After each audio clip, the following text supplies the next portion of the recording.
51편입니다. 시편 51편.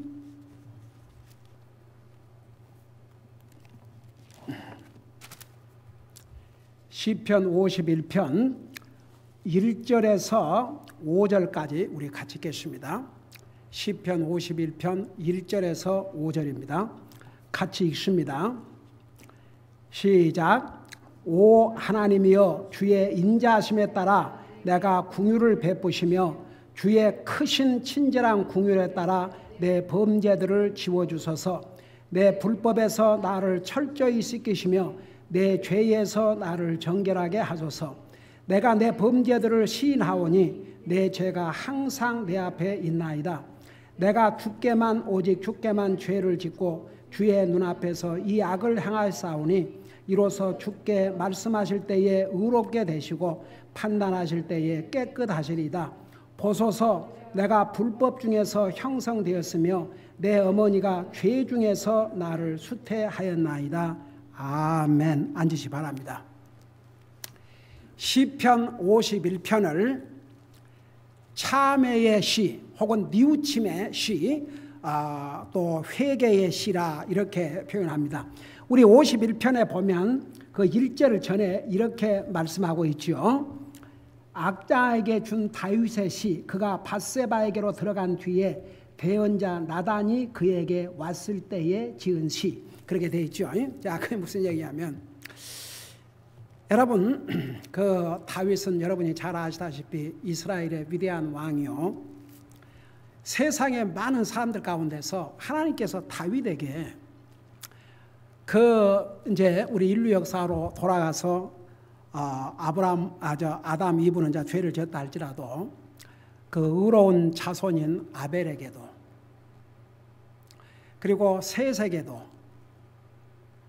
그 다음에 에녹에게도, 노아에게도, 아브라함과 이삭과 야곱에게도, 다니엘과 그의 세 친구에게도, 하나님의 위대한 선지자인 이사야나 에레미야나 이런 정말 어마어마한 하나님 앞에 쓰임받은 선지자들에게도 하나님께서 하시는 말씀을 이 다윗에게 하셨어요.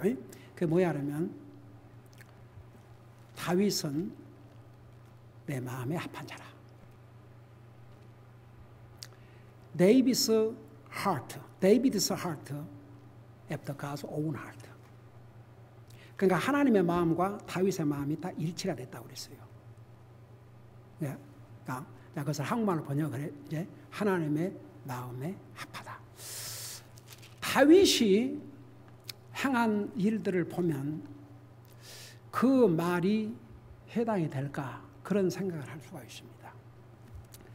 다윗은 정말 그 목동의 삶을 살면서 자기 아버지도 별스럽게 여기지 않는 그런 목동에 불과했습니다.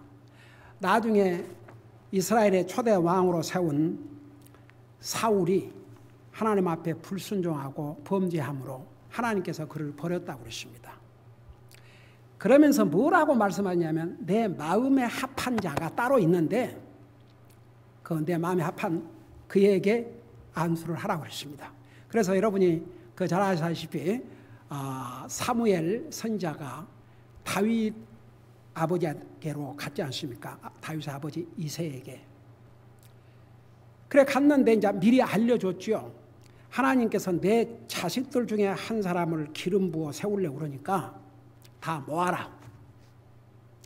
근데 자녀들을 다 모았는데 누구만 안 모았냐 그러면, 안 불렀냐 그러면 다윗만 안 불렀어요. 그러니까 자기 아버지가, 그러니까 사람이 보는 눈과 하나님이 보는 눈이 달라요. 아버지도 인정을 안 했습니다. 걔는 여기에 올 만한 그릇이 안 된다, 그렇게 생각했습니다. 그러니까 잘생기고 키 크고 막 이런 인자 잘생겼다 그랬으니까 사무엘도 놀랬어요. 큰 아들이 딱 지나가는데, 이 아들이구나. 아주 키도 크고 외모가 준수했다고 그랬습니다. 그러니까 사무엘 같은 하나님의 선지자도 겉모습에 속아 넘어간 거죠. 이 사람이구나. 여러분 잠언 31장에 보면 고운 것도 거짓되고 아름다운 것도 헛되니 오직 주님을 사랑하는 여자가 칭찬을 받으라고 했어요. 그러니까 이제 다윗이 그런 사람이었어요. 아버지의 눈에도 별로 들지 않는. 그러니까 아버지도 볼 때 거기는 여기 올 그릇이 아니다 이렇게 생각했어요. 그래서 그나들이 지나니까 이 사람이구나. 아주 사무엘이 굉장히 보고 그냥 임프레시브 감동을 받았어요. 근데 하나님께서 no. 뭐라면 나는 그를 버렸다. 사람을 외모로 보고 판단하지 말라고 했어요. 둘째가 지나서 여전히 아주 그럴싸했어요. 아니다. 세 번째 아니다. 네 번째 아니다. 다 번째 아니다. 그러니까 이 사무엘도 당황을 했어요. 아니 그러면 이 아들들이 아니면 누구예요? 또 아들이 있냐고 그러니까 있기는 있습니다. 한 아들이. 근데 저기 지금 양을 치고 있습니다. 그랬어요. 속히 그를 데리고 오라 그랬어요. 데리고 오니까 주님이 사무엘에게 바로 이 사람이다. 이 사람을 내가 찍어 놓으라. 그러고 그에게 기름을 부었습니다.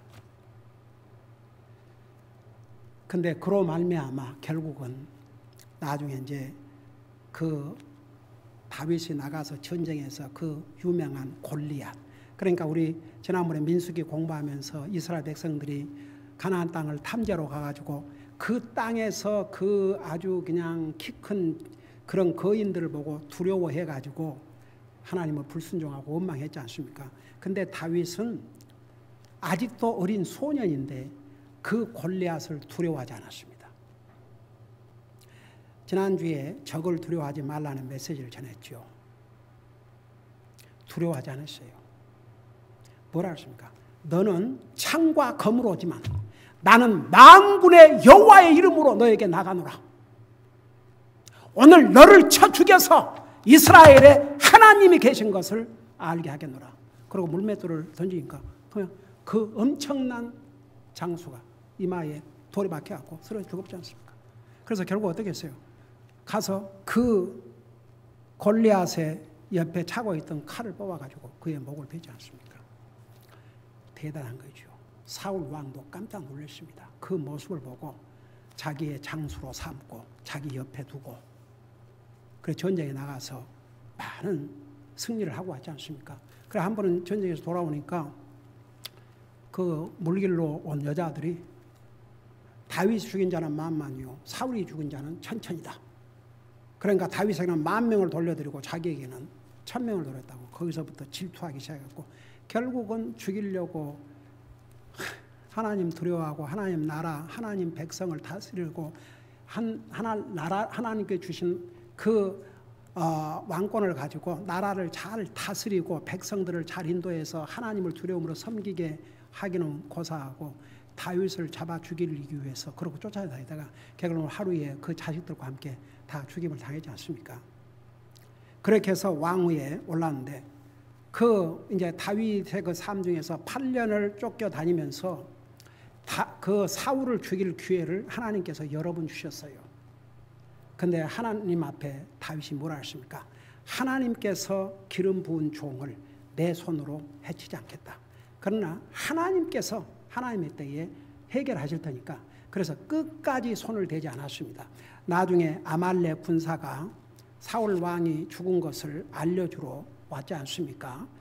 그 왕이 죽은 것을 어떻게 네가 그렇게 잘 아느냐 그러니까 그 적에 이제 그 화살을 맞고 피를 흘리고 죽어가지만 아직은 이게 생명이 살려 있으니까 고통스러우니까 자기를 그리고 자기도 칼로 자기를 이제 찌르고 빨리 죽고 싶어서 그랬는데 안 죽으니까 자기가 죽도록 좀 해달라고 그러니까 쳤다고 그랬어요.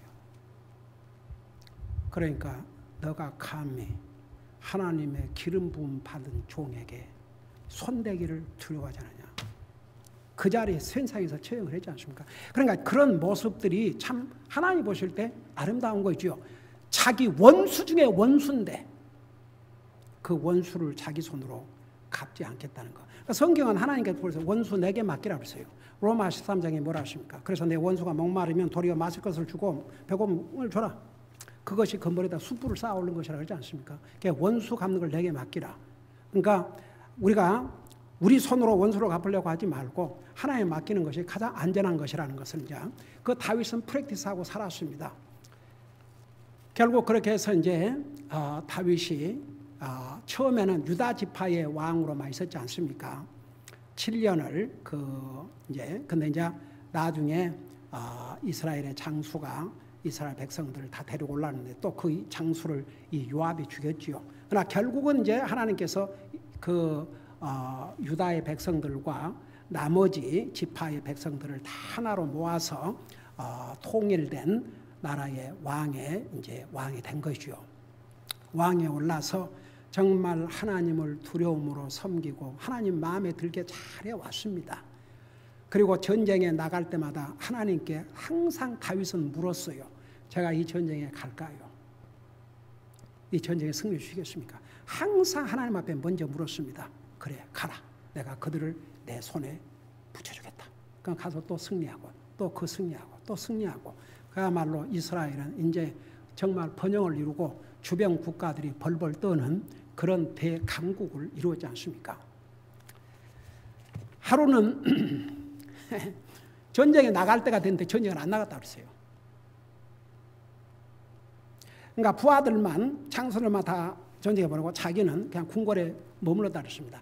항상 다윗이 앞장서서 전쟁을 했는데 이번에는 그냥 너희들 가서 전쟁하고 그리고 이제 혼자 궁궐에 있는데 옛날에야 지금처럼 뭐 집안에 이런 수세식 화장실이 있고 목욕실, 샤워실이 있겠습니까?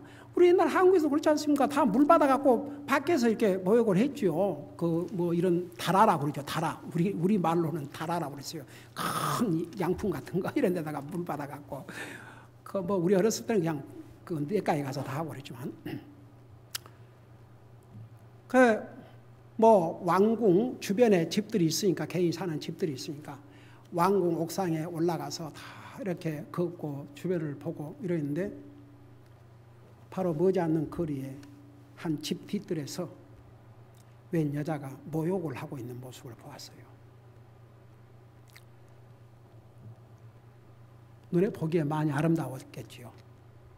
그러니까 사람을 보내서 그 여자를 데려오라고 했습니다. 그리고 같이 누운 것이요. 바로 이 여자가 자기의 충실한 신하 우리아의 또 아내였습니다. 그때야 그런 사정을 다 이제 몰랐겠지요. 근데 이제 임신을 했다고 연락을 했습니다. 그러니까 다윗이 이거 큰일 났거든요. 그래서 그 남편을 휴가 보내라고 그래가지고 그 남편에게 술을 먹여서 집에 가서 자도록 했는데 그 우리아가 얼마나 신실한 군인입니까? 종입니까? 지금 내 위에 장수들이 들에서 잠을 자면서 전쟁을 치르고 있는데 제가 어찌 감히 제 집에 가서 아내와 함께 편히 잠을 자겠습니까? 그리고 그 궁궐 입구에서 다른 그 문지기들 이런 신하들과 함께 자고 있는 거예요. 그러니까 다윗 신하가 그 집을 안 가고 저기 있습니다. 그래. 그 다음 날 불러가지고 또 술을 먹이고 또 맛있는 거 이렇게 챙겨서 집으로 가서 편안히 쉬라 그랬어요. 그것도 안 가는 거예요. 이게요, 그 죄를 짓지 않습니까? 바로 회개하지 아니하면 죄는 또 다른 죄를 범하게 만들어요. 그러니까 상황이 이렇게 되니까 이거 참 겁나는 일이죠. 그때라도 다윗은 어떤 왕이었는데 예를 들어서 현재 미국의 대통령이 백악관 직원의 아내를 범해갖고 예를 들어서 임신을 해가지고 그걸 알게 되니까 그 직원을 죽였다. 이러면 이제 끝장나는 거죠. 그래서 이 우리아에게 편지를 써서 장수인 요압 장군에게 전달하라고 그랬습니다. 그 편지 내용에는 이 우리아를 죽이라는 내용이 들어있었습니다. 근데 그것도 모르고 그 편지를 전달을 했죠.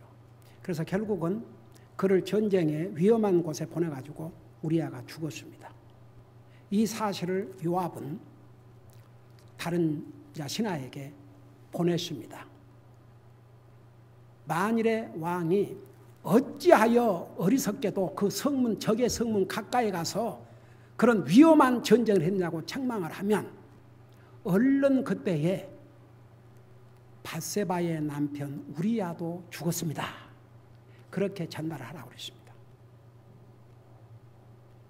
그래서 그 얘기를 들으면서 아 그러냐, 칼이라는 것은 이 사람도 죽이고 저 사람도 죽이느니라.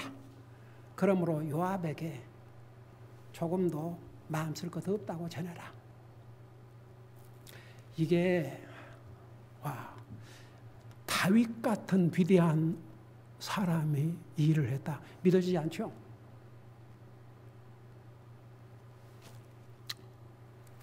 근데 이제 그 일이 끝난 다음 나단이, 하나님의 선자 나단이 다윗에게 왔지 않습니까? 와서 예를 들어줬어요. 한 부자가 있었는데 부자는 자기 양이 굉장히 많은데도 세상에 그 양 한 마리를 자기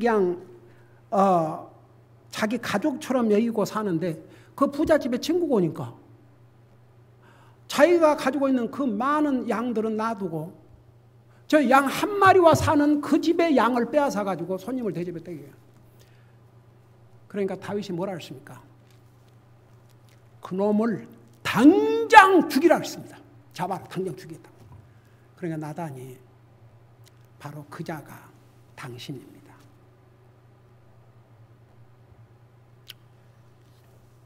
그래서 시편 여기뿐만 아니라 다윗이 그 일로 인해서 얼마나 많은 참회의 눈물을 흘렸는지 오죽하면 이 사건을 성령님께서 감동을 하셔가지고 기록을 하게 하셨겠습니까? 그러니까 보세요. 그가 지은 죄는 악했지만 그의 회개는 우리 모든 사람들이 배워야 할 것이기 때문에 이 말씀을 기록해서 우리에게 주신 것입니다. 다윗은 그 일로 인해서 결국은 거기서 태어난 아들 죽었습니다. 그럼에도 불구하고 그 두 사이에서 이제 나중에 정식 아내로 맞이했지요. 그 안에서 태어난 솔로몬이 여러분이 잘 아시다시피 다윗의 많은 아들들이 있었음에도 불구하고 그걸 다 제치고 두 아들은 자기들이 왕이 되겠다고 모방까지 했음에도 불구하고 결국은 그 사이에서 태어난 솔로몬을 하나님께서 왕으로 세우셨어요. 그러니까 보세요. 왜 이런 사건을 기록해서 우리에게 주신 줄 아십니까? 사람들이 지은 죄의 종류는 다르지만 결국 하나님의 은혜와 자비가 아니면 우리 인생은 살 수 없고 아무리 큰 잘못을 범했다 할지라도 진실로 회개하면 하나님은 그런 사람도 용서해 주시고 하나님이 쓰신다는 거. 그래서 이 내용을 보면 참 이게 정말 참 회개구나. 이게 진실로 뉘우치는 것이구나. 그것을 볼 수 있습니다. 그리고 나단이 와서 이 다윗을 이렇게 책망했을 때 다윗 변명하지 않았습니다. 그 자리에서 무릎을 꿇었습니다. 그러니까 이제 이 시편 51편 나중에 뒤에 가면 다시 그 정말 다윗이 눈물로 베개를 역시 이런 내용도 나오는데 우선 이제 이 시편 51편을 통해서 죄가 우리 사람에게 어떤 결과를 가져오는가. 첫째는 죄는 죄를 지은 자를 아프게 하고 해칩니다. 이 일로 인해서 다윗은 많은 눈물을 흘렸습니다. 너무너무 아팠습니다. 비록 그런 잘못된 관계에서 자식이 낳았지만 그 자식이 죽어가는 거죠. 그 자식을 살려달라고 금식하며 눈물로 하나님 앞에 간구했지만 결국 죽었습니다. 거기에서 밧세바는 또 속수무책으로 왕인데 이거 어떻게 하겠습니까? 그래도 자기 남편의 소식을 듣고 한 달 동안을 울면서, 그러니까 이제 그 기간이 끝난 다음에, 애국하는 기간이 끝난 다음에 이제 왕의 정식 와이프로 이제 들어가게 됐지만, 그래도 거기서 태어난 자식이 바로 솔로몬, 그리고 그 후손을 통해서 우리 인류의 메시아가 왔습니다. 왜 이런 사건을 기록해 놨을까? 이거 없더라면 더 좋았지 않았을까? 그런 다윗 같은 훌륭한 사람을 왜 그런 것을 기록해서 참 그 사람의 인격을 이렇게 우리 인생은 그 누구를 막론하고 하나님의 은혜와 자비와 용서가 없이는 살 수 없다는 것을 가르쳐 주시기 위해서, 또 그런 죄를 범한 다음에도 하나님 앞에 진실로 회개할 때니까, 진짜 회개해야 돼. 진짜 회개하니까 하나님께서 그의 죄를 용서해 주시고 거기서 태어난 두 번째 아들이 그런 위대한 지혜의 왕 솔로몬 왕이 되지 않습니까? 근데 우리가 이제 한 가지 배워야 될 것은, 죄를 지은 자신을 해치고 아프게 합니다. 두 번째는 죄는 다른 사람을 해치고 아프게 합니다. 다윗의 경우를 보면 금방 알 수 있죠. 셋째는 그것으로 끝난 게 아닙니다. 죄는 하나님의 마음을 아프게 하고 슬프시게 합니다. 여러분 잠깐 창세기 6장을 보세요. 창세기 6장.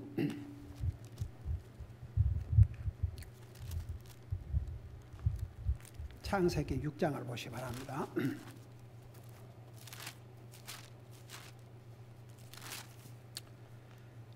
창세기 6장에는 하도 하나님이 창조한 인생들이 악을 향하고 사니까 이제 홍수로 다 멸하시려고 작정을 했는데, 그 인간들의 사악함 때문에 사람 지으심을 하나님께서 슬퍼하셨다고 그랬습니다. 여러분 잠깐 보세요. 5절 보세요. 5절부터 보면 6장 5절. 하나님께서 사람의 사악함이 땅에서 커지고 또 그의 마음에서 생각에 상상하는 모든 것이 항상 악할 뿐임을 보시고 주께서 땅 위에 사람을 만드신 것으로 인해 슬퍼하셨다. 슬퍼하시며 또 그것으로 인해 마음에 근심하시고 그랬어요. 여러분, 사람의 죄는 사람으로 끝난 게 아니고 하나님을 슬프시게, 하나님의 마음을 아프게 합니다. 그러니까 할 수만 있으면 죄를 짓지 않고 사는 것이 우리에게도 복이고 내 주변 사람들에게도 복이고 하나님 앞에 기쁨이 되는 것입니다. 죄는 절대 우리가 가볍게 여기서는 안 됩니다. 그리고 이제 중요한 것은 이게 이제 큰 문제예요. 이제 성경에 나와요. 우리가 죄를 지면요, 하나님과의 관계가 딱 멀어집니다. 하나님의 잘못이 아니고 내 편의 잘못으로. 다윗은 그 변에서 반대했습니다. 그가 범죄한 다음에 하나님을 멀어진 게 아니라 하나님을 더 붙들었습니다. 이러기 때문에 저는 주님 없이는 살 수 없습니다. 그게 여러분 그 다윗의 그 삶 속에서 얼마나 많이 나타나는지 몰라요. 그러니까 그게 보통 사람과는 달랐습니다. 사람은요, 잘못하고 뭐 이렇게 주님 섬기는 소홀히 하고, 예를 들어서 영적으로 약하면 꼭 자기가 하나님을 멀어져요. 말씀으로부터 멀어지고 교회로부터 멀어지고 하나님 섬기는부터 멀어지고 점점 멀어집니다. 이때를 사탄은 절대적인 기회로 생각합니다. 그래서 이제 계속 주님으로부터 멀어지게 하는 거죠.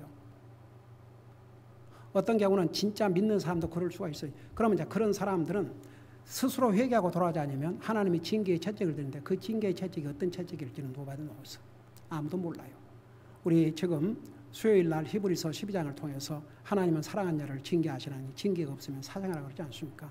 그래서 가장 지혜로운 것은 하나님의 징계가 오기 전에 회개하고 주님 앞에 돌아오는 것이 가장 안전한 길인데, 어떻든 간에 근데 보세요. 이 다윗을 보면은 죄를 지은 다음에 진실로 뉘우칠 뿐만 아니라 하나님과의 관계가 이 죄로 인해서 손상될까 너무나 두려워했습니다. 그래서 하나님을 더욱 붙들었습니다. 그게 하나님의 마음에 드는 것입니다. 어차피 하나님 앞에서는 어떤 인생도 완전할 수 없습니다. 다 죄인입니다. 죄를 짓는 형태가 달라서 뿐이지. 여러분, 그래서 오죽하면 신약성경에 사람을 죽여야만 살인이 아니고 마음으로 미워하면 살인이라고 그랬고, 뭐 여자하고 잠을 자야 간음이 아니고 다른 여자에서 음욕을 품으면 이미 간음이라고 그랬고, 이게 마음 얼마나 그런 면에서 구약 율법 시대보다 더 강합니다. 어떻게 보면 신약 시대에.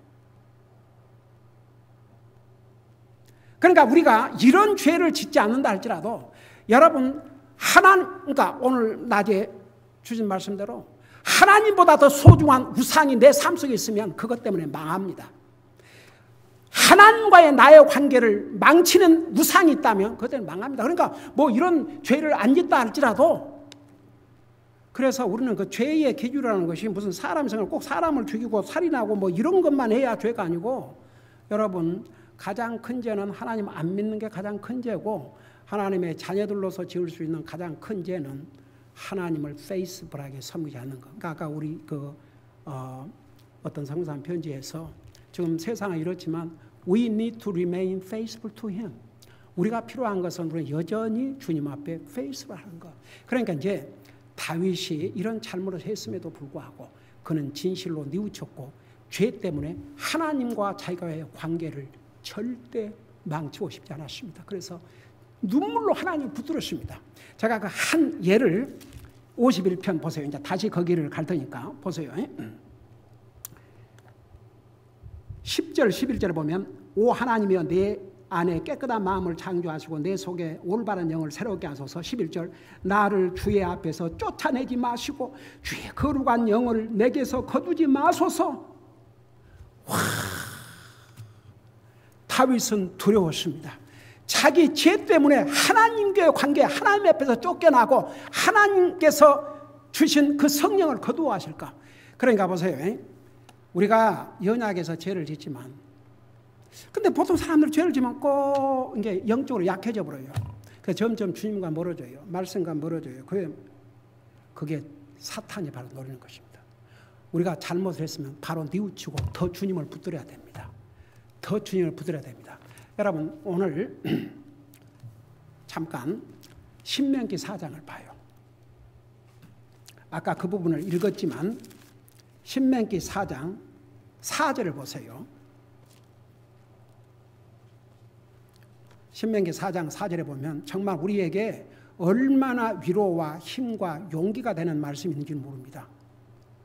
여러분, 거기에 보면 너가 완전해야 전혀 죄를 짓지 않아야 산다. 그렇지 않았습니다. 여기 뭐라 하십니까? 4절에 보면 오직 주 너희 하나님을 굳게 붙든 너희는 이날 모두 살아있느니라. 그러니까 그 앞에 그 바알 부올 그것 때문에 많은 사람이 망했지만 오직 주 너희 하나님을 굳게 붙든 너희는 이날 모두 살아있다고 그랬습니다. 그러니까 우리가 죄를 안 질 수가 없지만 죄를 지었다. 그걸 깨닫는 순간에 주님 앞에 고백하고 주님을 더 붙들어야 됩니다. 주님, 그래서 저는 주님이 더 필요합니다. 주님의 도움이 없이 제가 어떻게 죄를 안 지고 살겠습니까? 그때가 더 주님을 붙들어야 됩니다. 주님, 저를 도와주세요. 그래서 저는 주님이 every moment, 정말 매 순간 주님이 필요합니다. 그런 자세, 주님이 그런 사람을 기뻐하신다니까요. 그걸 바알볼에서 하나님 불평하고 불만하고 그 난리를 꾸미다가 얼마나 많은 사람들이 재앙으로 죽었습니까? 그렇지만 주님을 굳게 붙든 자는 이날까지 살아있다고 그랬습니다. 그래서 여러분, 우리는 죄를 짓지 아니할 수 없지만 죄를 지었을 때 내가 주님 앞에, 그러니까 여러분, 죄 그러면 꼭 이런 다른 여자와 이렇게 하고 사람을 죽여, 이것만 죄가 아니라니까요. 그러니까 사람들은 죄 그러면 꼭 그 사람을 죽이고 도둑질하고 무슨 이것만 죄로 생각하는데, 그것이 죄가 아니고 하나님을 믿지 않는 자가, 하나님 불신자는 제일 큰 죄고 이 세상에서 용서를 못 받고 지옥을 가게 되고, 하나님 믿는 사람이 지은 죄는 하나님과의 관계를 소홀히 하고 하나님 제대로 섬기지 않는 이것이 큰 죄라니까요. 그래서 여러분 우리가 그 구별을 할 줄 알아야 됩니다. 그러니까 우리가 죄를 안 지을 수 없지만 어떤 죄를 지었을 때 하나님 앞에 용서를 구하고 하나님을 더 붙들어야 그게 사는 길입니다. 자, 그걸 생각하면서 그러니까 다윗은 그걸 제일 두려워했어요. 그래서 오죽하면 여기에 뭐라 했습니까? 4절에 보면 51절 4절에 보면 내가 죽게만 오직 죽게만 죄를 짓고 주의 눈앞에서 이 악을 행하여 싸우니 그랬어요. 그러니까 가장 큰 죄는 하나님 앞에 자기가 죄를 지었다는 거. 그래서 여러분 그 자세가 결국은 하나님의 마음이 된 거죠. 다윗이 완전해서 마음이 된 게 아니고 다윗은 죄를 진 다음에도 주님과의 관계만큼은 절대 손상시키지 않고자 하는 그런 간절한 마음이 있었습니다. 그것을 이제 자세하게 보여주고 있는데 첫째 51장 1절에서 2절은 다윗의 기도입니다. 자, 기도로부터 시작을 해요. 여기 보니까 오 하나님이여 주의 인자하심에 따라 내게 긍휼을 베푸시며 주의 크신 친절한 긍휼에 따라 내 범죄들을 지워주소서. 첫째 나에게 긍휼 자비를 베풀어 주시옵소서. 그래 자비가 뭐라 했어요? 자비의 뜻이 뭐라 했어요? 네. 당장 벌을 받아야 마땅함에도 불구하고 하나님께서 용서해 주시고 벌을 내리지 않는 것, 그게 이제 하나님의 자비예요. 그래서 하나님이여 주의 인자하심에 따라, 그러니까 그 인자하심을 영어로는 loving kindness, 사랑과 친절이 합해서 우리 하나님은 사랑과 친절하신 분이에요. 인자하심에 따라 내게 긍휼을 베푸소서. 첫째가 그겁니다. 여러분 보세요. 우리 매일 삶 속에서 하나님, 저는 주님의 자비가 필요합니다. 여러분이 꼭 무슨 죄를 지어서가 아니고 하나님의 자비가 없이는 우리가 살 수 없다는 것을, 그걸 항상 하나님 앞에 고백을 하고 얻고 난리를 해야 됩니다. 하나님, 오늘도 제게 자비를 베풀어 주셔서 이 험난한 세상에서 믿음으로 살게 하시고 죄 있지 않게 하시고 주님을 기쁘게 해드리게 도와주시옵소서. 그래서 하나님의 긍휼을 구한다는 게 그 참 중요해요. 그러니까 그가 범죄하고 난 다음에 하나님의 자비를 구했습니다. 그 다음에 주의 크신 친절한 긍휼에 따라 내 범죄들을 지워주소서. 이번은 주님의 크신 친절한 긍휼, 그러니까 주님의 긍휼을 크시고 아주 친절하신 그런 긍휼, 자비를 따라 내 범죄들을 지워주소서. 그러니까 자기가 범죄한 다음에 그 깨닫고 하나님 제게 자비를 베풀어 주소서. 두 번째는 내 범죄들을 지워주소서. 그 다음에 또 뭐라 했습니까? 2절에 보면 이런 말씀을 했어요. 내 불법에서 나를 철저히 씻기시며. 여러분 불법은 한마디로 죄입니다. 죄, 이니꼬티, 죄, 특별히 개인적인 죄. 여러분 죄 중에서도 국가적인 죄가 있고 가정적인 죄가 있고 개인적인 죄가 있어요. 그래서 개인적인 죄, 하나님과의 관계에서 자기가 잘못한 그 죄, 그 악함에 대해서 내 불법에서 나를 철저히 씻기시며. 그러니까 이 말씀 한마디 한마디에 그냥 정말 자기가 이 악을 행했는데 아예 그냥 깨끗하게 완전히 한 번도 그런 일이 없었던 것처럼 그렇게 지워주소서. 너무너무 슬펐습니다. 너무너무 슬펐습니다. 그러니까 아예 내 불법을 철저히 씻기시며 그 다음에 내 죄에서 나를 정결하게 하소서. 여기에 이제 나의 죄를 영어에서는 트랜스그레션, 그 트랜스그레션이라는 게 뭐냐 그러면 일종의 트레스패스, 넘어서는 안 될 선을 넘는 거,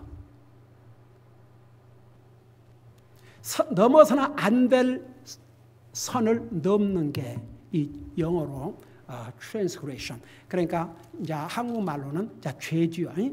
그 죄들을 하나님께서 딱 넘지 못하도록 한 그것을 자기가 넘었다. 그게 죄예요, 죄. 그래서 그 죄들을 정결하게 하소서. 그러니까 그는 죄를 짓고 난 다음에 정말 하나님께서 자기에게 자비를 베풀어 주셔서 그 불법으로부터, 죄로부터 자기를 깨끗하게 지워달라고 하나님 앞에 간절히 간구를 했습니다. 여러분, 우리가 연약해서 죄를 짓지 아니할 수 없습니다. 죄를 지었을 때 바로 이 자세입니다. 하나님이여, 제게 자비를 베풀으셔서 제가 범한 이 죄를 깨끗하게 씻어주소서. 여러분, 예수 그리스도의 피는 우리의 죄를 깨끗하게 씻어주는 파워가 있다고 했습니다. 그래서 우리가 우리의 죄를 자백하면, 여러분 요한일서 1장 9절에 보면 우리가 우리의 죄를 고백하면 하나님께서는 신실하시고 우로우사 우리의 죄를 용서하시며 모든 불의에서 우리를 깨끗하게 하신다고 그랬습니다. 그래서 우리는 구원받은 하나님의 자녀들은 이미 예수 그리스도의 피로 씻겨졌습니다. 근데 더럽힌 거죠. 그래서 고백함으로 다시 깨끗이 씻음을 받을 수 있습니다. 이런, 여러분, 그 다윗이 모든 면에서 완전해서가 아니고 바로 이런 모습이 하나님의 마음에 합한 마음이었습니다. 우리 모두가 연약해서 죄를 짓습니다. 그러지만 그 지을 때 바로 깨닫는 순간에 하나님 앞에 고백하고 하나님의 용서를 구하고 새로운 출발하는, 이것이 하나님을 기쁘게 하는 모습입니다. 기도하십시다. 우리 아버지 하나님, 우리는 연약해서 전혀 죄를 짓지 않고 살 수가 없습니다. 그렇기 때문에 앞서간 믿음의 사람들도 이런 죄를 지었음을 성경은 기록하고 있습니다. 그럼에도 불구하고 진실로 뉘우치고 반성하면 주님은 용서해 주시고 새롭게 해주신다는 것도 또 우리가 배웠습니다. 우리는 연약해서 주님 앞에 이런 죄 저런 죄를 짓고 살 때가 많으십니다. 우리가 작은 죄 큰 죄가 없습니다. 하나님 앞에는 모든 것이 잘못한 건 죄입니다. 그럴 때마다 진실로 뉘우치고 반성하고 하나님의 용서를 구하고 새 출발할 때 도리어 우리는 그런 것을 통해서 더 주님을 기쁘게 해드리고 우리 주님의 마음이 정말 우리의 마음과 주님의 마음이 일치가 된다는 것을 잊지 말게 하시고 죄 때문에 하나님과의 거리를 멀게 하지 말고 더 주님을 붙들 수 있는 그런 믿음으로 살게 하여 주시옵소서. 감사합니다. 사랑합니다. 예수님의 이름으로 감사 기도드리옵나이다. 아멘.